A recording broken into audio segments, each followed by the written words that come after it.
बिस्मिल्लाहिर्रहमानिर्रहीम। Welcome to ब्लेजर शटक यूट्यूब चैनल। आज का जो मेरा टॉपिक है यूएस से वीज़ा न्यू रूल के। यूएसए के जो न्यू रूल्स हैं अप्रैल और मई 2026 के, वो आप लोगों को इस वीडियो के अंदर जो मैं गाइड करूँगा कैसे जो है आप लोगों ने यूएस का वीज़ा जो है हासिल करना है without any refusal, without any bank statement के, बगैर किसी स्टेटमेंट के, बगैर किसी रिफ्यूज़ल के। आप लोगों ने अप्रैल और मई के अंदर जो न्यू रूल्स आ रहे हैं उसको कैसे आप लोगों ने अपने अंदर अपने फॉर्म के अंदर इम्प्लीमेंट करना है, कैसे जो है उसके अकॉर्डिंग आप लोगों ने इंटरव्यू कंडक्ट करवाना है, कैसे जो है उसके अकॉर्डिंग आप लोगों ने वीज़ा हासिल करना है। इस वीडियो के अंदर जो है ईच एंड एवरीथिंग आप लोगों को मैं एक्सप्लेन करूँगा ब्रीफली। और चैनल को जो है लाजमी सब्सक्राइब कर लें ताकि डेली बेसिस के ऊपर यूएस एंड अदर कंट्रीज़ की जो है लेटेस्ट अपडेट आप लोगों को इस चैनल से मिलती रहे। सैक ट्रैवल एंड टूर्स का जो है व्हाट्सएप चैनल और फेसबुक जो है वो लाजमी ज्वाइन करें। उसकी रीज़न ये है कि आपको जैसे ही कोई लेटेस्ट अपडेट आती है आप लोगों को इस चैनल के थ्रू जो वो मिलती रहती है। फर्स्ट वन, इस पॉइंट के अंदर अब टॉपिक की तरफ मूव करते हैं कि फर्स्ट आपका जो DS-160 होता है। DS-160 की एक मैं बात करूं और देन अगर मैं बात करूं कि आपका यूएस वीज़ा शेड्यूलिंग की अपॉइंटमेंट की, यूएस वीज़ा शेड्यूलिंग की अगर मैं बात करूं कि ये दो चीज़ें होती हैं यूएस के अंदर जब when you will apply for US visa कि इधर हम फॉर्म फिल करते हैं, सेकंड हम अपॉइंटमेंट हासिल करते हैं। इसके अंदर क्या है कि अब इसके उन्होंने एक एनालिसिस रख दिया यूएस ने कैसे कनाडा के अंदर जो वो मिड टर्म इलेक्शन हो गए हैं 1-2 दिन पहले, तो अब कनाडा ने जो है वो वीज़ा देना स्टार्ट किया। तो यूएसए के जो पाकिस्तान के साथ करंट अफेयर हैं वो बहुत अच्छे हो गए हैं, जिसकी बेस के ऊपर आप लोग देखेंगे हैज़ कम्पेयर टू मार्च तो एम्बेसी बंद रही है, हैज़ कम्पेयर टू फेब और अप्रैल, इसमें आप लोगों को डिफरेंस नज़र आएगा कि फर्स्ट वीक ऑफ अप्रैल और सेकंड वीक ऑफ अप्रैल और थर्ड वीक ऑफ अप्रैल के आप लोगों का जो फर्स्ट वीक ऑफ अप्रैल में फर्स्ट 10 डेज जो है अप्रैल के, उसके अंदर इतनी वीज़ा रेशो जो अच्छी खास नहीं थी। मोस्टली जो है 10 बंदे जा रहे हैं उनमें से 3 के लग रहे हैं, 7 के रिफ्यूज़ हो रहे हैं, किसी के फिर अगर 20 जा रहे हैं उसमें से 2 के लग रहे हैं, 8 के जो है वो 18 के जो है वो रिफ्यूज़ हो रहे हैं। सॉरी, अब हमारा जो अब उन्होंने एनालिसिस क्या रख दिया है, अब थोड़ा सा वो सुने। एनालिसिस उन्होंने ये रख दिया है कि अब आप लोगों का जो फॉर्म है DS-160 फॉर्म है उसमें क्या होगा कि इसकी बेस के ऊपर आप लोगों को वो वीज़ा जो है वो ग्रांट किया जाएगा। वीज़ा वो कैसे ग्रांट किया जाएगा, आप लोगों का जो एटनरी होती है ट्रैवल एटनरी, ये प्रोफेशनल होनी चाहिए।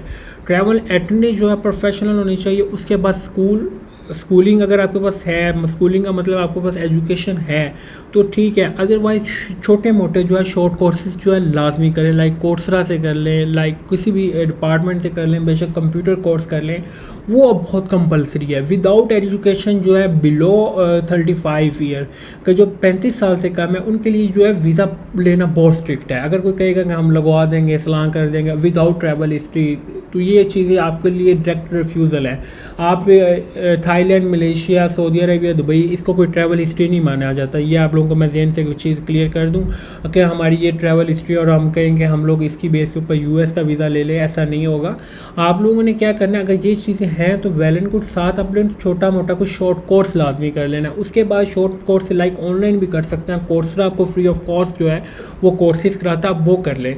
उसके बाद जो नेक्स्ट स्टेप आपका होता है वो आपका क्या होना चाहिए, एजुकेशन का आप लोगों ने। उसके बाद जॉब आप लोगों की इतनी टाई स्ट्रॉन्ग होने चाहिए कि आप लोगों के you will show in DS-160 आप लोगों ने फॉर्म के अंदर शो करना है। और रियलिटी में भी ये होना चाहिए कि आपके जो टाइज हैं होम कंट्री के अंदर वो बहुत स्ट्रॉन्ग है। आप लोग उनको कंसर्न ये नहीं है कि आपको प्रॉपर्टी ओनरशिप है, उनको ये कंसर्न नहीं है कि आपकी फैमिली इधर है, उनको ये कंसर्न नहीं है कि आपके पास यहाँ पे करोड़ों की जो है वो गाड़ियाँ हैं, उनको ये कंसर्न है ही और she will come back in Pakistan. उनको सिर्फ आप लोगों ने ये डाउट क्लियर करना है। ये डाउट आप लोग अपनी थ्रू कन्वर्सेशन नहीं कर सकते।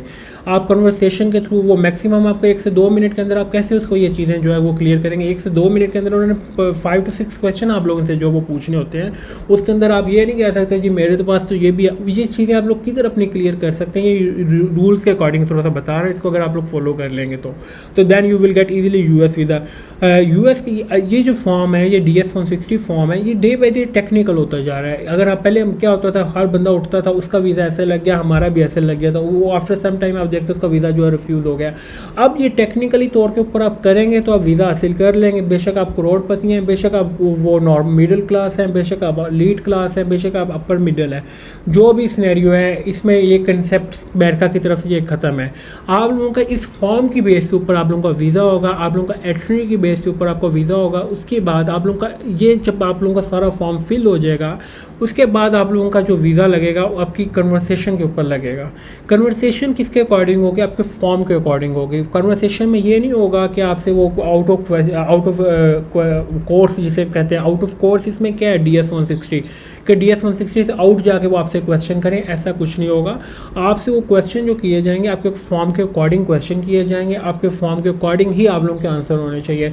और इफ़ यू विल एक्सपेक्ट के विदाउट एनालिसिस विदाउट हम टेक्निकली फॉर्म हम DS 160 जो है सिंपल सा फॉर्म और इसकी बेस के ऊपर हम वीज़ा हासिल कर लेंगे, ऐसा अब सिनेरियो नहीं है। Day by day current fair जो है इंटरनेशनल रिलेशन जो है वो पाकिस्तान के US के साथ अच्छे ज़रूर है, बट अगर आप लोग कहें कि हम विदाउट मीट रिक्वायरमेंट हम US का वीज़ा हासिल कर लें, ऐसा नहीं होगा। इसको फॉर्म को मैं बार बार कहता होता था हर वीडियो के अंदर कि इसको आपने बड़ा टेक्निकली फील करना है। इसके अंदर एजुकेशन बहुत मैटर अप कर रही है। एजुकेशन जो है वो कोर्स बेशक बिलो 35, आप लोगों की ट्रैवल हिस्ट्री, अगर आप वीज़ा पहले आपका सिंगल जो है रिफ्यूज़ हो गया था इंडिविजुअल तौर पे ऊपर, तो then you will join any company group tour. अगर आप कंपनी का ग्रुप टूर ज्वाइन नहीं कर सकते तो अपनी मिसेज या अपने पेरेंट्स के साथ जो है US का वीज़ा अप्लाई करें। उसके बाद अगर आप उनके साथ नहीं कर सकते तो देन आप लोगों का सोल्यूशन जो है कि आपके अपनी प्रोफाइल के अंदर कोई ना कोई चेंजिंग लेके आएँ।